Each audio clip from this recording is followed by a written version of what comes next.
Good morning friends, स्वागत आहे तुमचं आजच्या प्री मार्केट रिपोर्टमध्ये. तर मग चला सुरुवात करूयात आजच्या प्री मार्केट रिपोर्टला आणि जाणून घेऊयात की आज आपल्या मार्केटमध्ये काय होऊ शकतं ते. त्याआधी तुम्ही जर चॅनलवर नवीन असाल तर चॅनलला सबस्क्राईब करायला विसरू नका आणि डिस्क्रिप्शनमध्ये लिंक आहे त्यावरती क्लिक करून आपले डीमॅट अकाउंट देखील ओपन करायला विसरू नका आणि आमच्यासोबत जॉईन व्हा. तर मग चला सुरुवात करूयात आजच्या या व्हिडिओला. सगळ्यात आधी जाणून घेऊयात की काल आपल्या मार्केटमध्ये काय झालं. तर काल बेसिकली परवा जी रॅली झाली त्याच्यानंतर काल मार्केटमध्ये कन्सॉलिडेशन आपल्याला पाहायला मिळालं आणि दिवसभर पूर्ण मार्केटनं फ्लॅट ट्रेडिंग केलं, परंतु शेवटच्या अर्ध्या तासामध्ये थोडंसं मार्केट खालच्या बाजूला आलं. त्यानंतर काल रात्री US मार्केट हे पॉझिटिव्ह क्लोज झालं होतं, परंतु जे टॅरिफ वॉर सुरू झालेलं आहे तर त्याच्यामुळे आणि प्लस गुगलचे जे रिझल्ट आले होते तर ते एक्सपेक्टेशनपेक्षा खराब आले होते, त्यामुळे US फ्युचर्स हे पूर्ण दिवसभर खूप लोअर ट्रेड करत होते, खूप रेडमध्ये होते. परंतु मार्केट सुरू झाल्यानंतर संध्याकाळी साधारण 10:30च्या आसपास एक चांगली बातमी आली US मार्केटसाठी आणि पूर्ण जगासाठी सुद्धा. ते म्हणजे की USचे प्रेसिडेंट ट्रम्प आणि शी जिनपिंग चायनीज प्रेसिडेंट, तर हे दोघं टॅरिफविषयी स्वतः एकमेकांशी बोलून चर्चा करणार आहेत आणि त्याच्यावरती मग ठरवणार आहेत की आता पुढं नक्की काय करायचं. मग साहजिकच आहे, जर बोलून ते मार्ग काढणार असतील आणि दोघेही तयार असतील तर काही ना काहीतरी मार्ग हा नक्कीच निघू शकतो. त्यामुळे या गोष्टी मार्केटला आवडलेल्या आहेत आणि US मार्केटनं काल रात्री पुन्हा एकदा थोडीशी रॅली करून आपलं पॉझिटिव्हनेस कंटिन्यू ठेवलेला आहे. त्यानंतर जो डॉलर इंडेक्स आहे तर तो 108च्या खाली घसरलेला आहे आणि कंटिन्यू तिथे तो ट्रेड करतोय.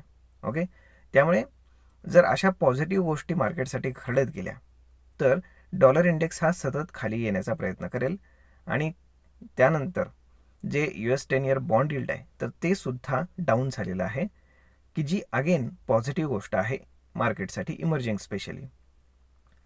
जर आता आपण FIS-DIचा डेटा जर कालचा पाहिला तर एकच दिवस फक्त FISनं बाईंग केलं होतं, त्यानंतर काल त्यांनी पुन्हा सेलिंग केलेलं आहे ऑलमोस्ट 1700 कोटींचं. त्याच्या अगेन्स्ट डोमेस्टिक इन्स्टिट्यूशन्सनं साधारण 850 कोटींच्या आसपास बाईंग केलेलं आहे. म्हणजे नेट टू नेट आपण जर इन्स्टिट्यूशनल फिगर पाहिली तर ती आपल्याला मायनसमध्ये दिसते.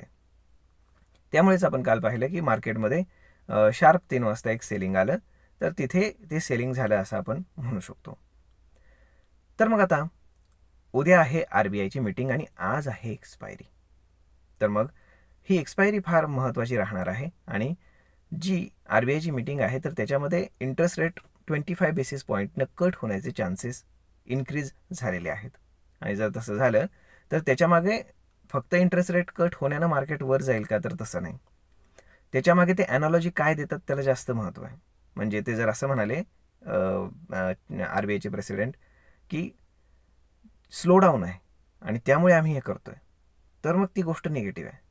परंतु त्यांनी जर सांगितलं की सगळं आता व्यवस्थित आहे, इन्फ्लेशन अंडर कंट्रोल आहे वगैरे वगैरे वगैरे आणि आपली इकॉनॉमी ग्रो करण्यासाठी आणि आपल्याला जे काही आपलं टार्गेट आहे GDPचं ते गाठण्यासाठी आपल्याला थोडे इंटरेस्ट रेट कट करावे लागतील आणि ते टार्गेट आपण अचीव करू शकतो, अशी जर पॉझिटिव्ह नोटवरती जर त्यांनी इंटरेस्ट रेट कट केले तर त्याचा फार चांगला इम्पॅक्ट आपल्याला मार्केटवरती नक्कीच पाहायला मिळेल. त्यामुळे आज उद्याचे दिवस फार महत्त्वाचे आहेत आणि सोमवारी आपल्याला या गोष्टीचा एक मोठा इम्पॅक्ट देखील आपल्याला मार्केटवरती नक्कीच पाहायला मिळेल. जर आता हा पूर्ण सिनॅरिओ जर आपण पाहिला तर गिफ्ट निफ्टी इंडिकेट करताय की मार्केट एक 50 ते 60 पॉईंट गॅप अप ओपन होईल, की जी आपण पुन्हा अगेन एक चांगली गोष्ट म्हणू शकतो. तर मग आता त्यासाठी आता जो हाय आहे कालचा तर तो जास्त महत्त्वाचा ठरणार आहे. तो हाय जेव्हा ब्रेक होईल तेव्हा आपल्याला मार्केटमध्ये एक वरच्या बाजूला थोडीशी कुशन आपल्याला पाहायला मिळेल.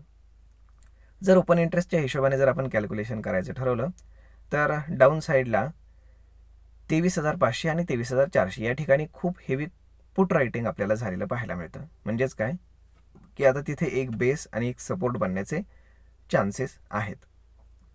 जर आपण हायर साईडला पाहिलं तर 23,800 आणि 24,000 या ठिकाणी चांगल्यापैकी कॉल रायटिंग आहे. त्यामुळे तिथे आपल्याला मार्केट सहजासहजी एवढ्या वर जाऊ देतील असं वाटत नाही, परंतु मार्केट पॉझिटिव्ह राहण्याचे चान्सेस यासाठी आहेत कारण आता जी मीटिंग आहे RBIची तर त्याच्यामध्ये इंटरेस्ट रेट जर कट झाले तर त्याचा पॉझिटिव्ह इम्पॅक्टच मार्केटवरती नक्की पाहायला मिळेल. त्यामुळे शॉर्ट करणारे सुद्धा एवढ्या इझिली शॉर्ट करणार नाहीत, किंवा आपण काय म्हणू शकतो की एवढ्या कन्व्हिन्सिंगली ते शॉर्ट करणार नाहीत. परंतु FISच्या जर आपण पोझिशन्स पाहिल्या तर त्या आपल्याला थोड्याशा वेगळ्या दिसतात. कारण FISनं पुन्हा त्यांच्या शॉर्ट पोझिशन्स अगदी 83% ते घेऊन गेलेले आहेत पुन्हा, की ज्या काल ड्रास्टिकली कमी झाल्या होत्या परवाच्या मुवमेंटनंतर.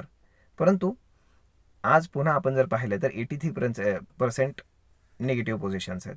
त्यामुळे मार्केटवरती पुन्हा सेलिंग प्रेशर राहण्याचे चान्सेस आपण म्हणू शकतो. परंतु डाऊन साईडला सपोर्ट जवळ आहे, रेजिस्टन्सही जवळ आहे. त्यामुळे मार्केट स्क्वीज होईल आणि स्क्वीज झाल्यानंतर RBIचा जो काही डिसिजन येईल त्याप्रमाणे मार्केट चांगल्यापैकी गॅप अप किंवा गॅप डाऊन ओपन होईल आणि त्या हिशोबाने मार्केट पुन्हा रॅली करायला सुरुवात करेल, आयदर ब्रेकडाऊन करायला सुरुवात करेल. म्हणजेच मेक ऑर ब्रेक सिच्युएशन आपल्याला म्हणता येईल.